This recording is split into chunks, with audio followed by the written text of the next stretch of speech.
Alright, good morning everybody. This is Josh at Velo Gold. Just a quick shop tour. Walk in the front door. We've got some beautiful artwork on the wall from Carol Lott.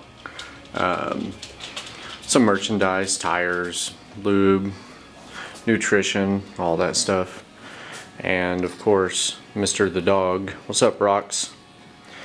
There's my kick-ass little Rundle. Old bandsaw. Free. Come and get it. Some more merchandise, beautiful Ritchie frame, beautiful new Bianchi, the new Sempre, thing's freaking light, consignment, Josh's bike, customer's bike, the couch, yeah, that's empty whiskey bottles, and I just tossed this up a little while back, Velo Gold handmade saddles. Wheels and stuff. That's our little counter table. Thanks to Chris and Andrea Kellogg for that. That thing's huge. Love it. We got some toolboxes, workbenches, that sort of stuff. Our service bay. We've got 3 workstands in here, 2 workstations. Tools and everything are all in toolboxes. We try not to hang a lot of our tools. The old beachy stand. Pretty much everything that's in here, these are all customers' bikes in for service and various projects.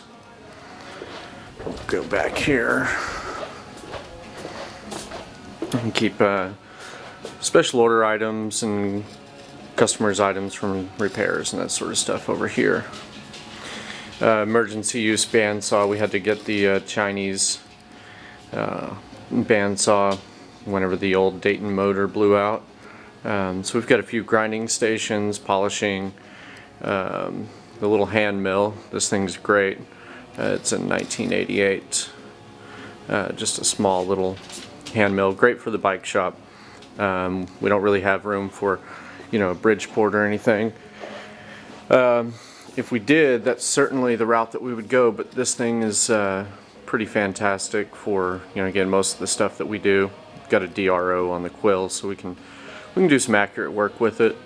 If you guys don't have one of these, get one. If you have a grinder, that's the Scotch-Brite wheel. They make them in different grits, but man, they're awesome. It's flexible, deburr parts, polish up corroded parts, stuff like that. And of course, we keep all of our grinding wheels dressed, so they're all clean. No aluminum on them or anything. This one, we keep a little bit of coolant in the tray there, so we can grind, drill bits and end mills and stuff like that. And of course, our awesome toolboxes. I try to keep everything, pretty organized around here. Use a lot of snap-on tools. Every now and then we'll cut out some foam and do our good stuff there. Oh, this is the chain whip that I made a little while back. It's pretty badass. It's got a little magnet on it, and an extra long chain. And I changed the radius of the sort of short end of that chain. It bites really well. These are the new Kogel bearing drifts that we just got in for frame installation. Let's see, our truing stand. This is kind of cool. I made a little widget to put all of our little tools on and stuff, but sweet ass Rocky Mountain in the shop for repair. Another big toolbox. This is our, this thing's pretty badass. This is our 1927 Seneca Falls engine lathe. At some point, a guy put a South Bend, quick change gearbox on it. Man, and it was a shop job, and they did an excellent job. They knew what they were doing. It's straight, and man, it does not run out at all. It's awesome. I guess I got this thing and then put a digital readout on it, and the bow stock Dorian style quick change tool post, and which is great. I think most guys use something like this on their lathes, but I made a little magnetic tool tree, so I can just plop all my stuff on there. Anyways, been really happy with this lathe. I put a new chuck on it, and I had to make a back plate for it, but it's awesome. The old 1942 Atlas 15-inch drill press. This thing's killer. Love it. No run out in the quill, no play, and it just, I got it and didn't even put bearings in it. It was just straight as it could be and no play. Now this bad boy, this is my 46 AMT horizontal mill. It's pretty beefy. It's probably about 1,500 pounds or so. I put a new motor on it and made this cool little,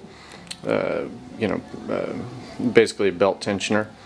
So it's just slotted here, so I can, basically back off these fasteners and, raise it and lower it, and put tension on this as it needs it, and put a light on it. And seems like lately I've been using end mills in this more than anything. So just got the old Brown and Sharp collets in here. But otherwise, you use this live center to keep the full length quill steady. And this is the little CNC room, my ultra high speed cooling fan. So I put this CNC together just recently, made some upgrades to it, got new drivers for the controller, made a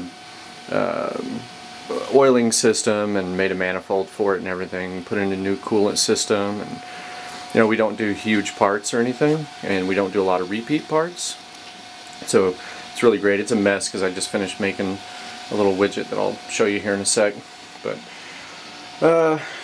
coolant drains out of the back of the table. I made a little strainer on the side there to keep all the swarf out, and it circulates the coolant, so we use an oil-based coolant now. We used Cool Mist, but this stuff works a lot better.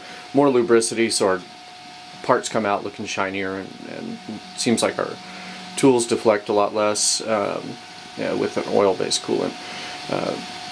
Pretty big upgrade as far as coolant's concerned. It might not seem like a big deal, but made a big difference for us, especially again this small milling machine based off of the Geo 704 frame. So low horsepower, everything runs off of 110 on this machine, so we can't do huge work with it, but it suits our purposes. And of course we keep our little mini lathe. It's pretty handy for spinning up small stuff and just doing kind of quick work. I don't like to use it a whole lot, but I'll hack away at something small with that when I need to do something quickly. And of course we got mics and setup stuff, and I guess drill bits just end up in little boxes. It seems like you grab one and kind of set it down and then toss it in a little bin. And then we've got more setup stuff, all of our quick change tooling, and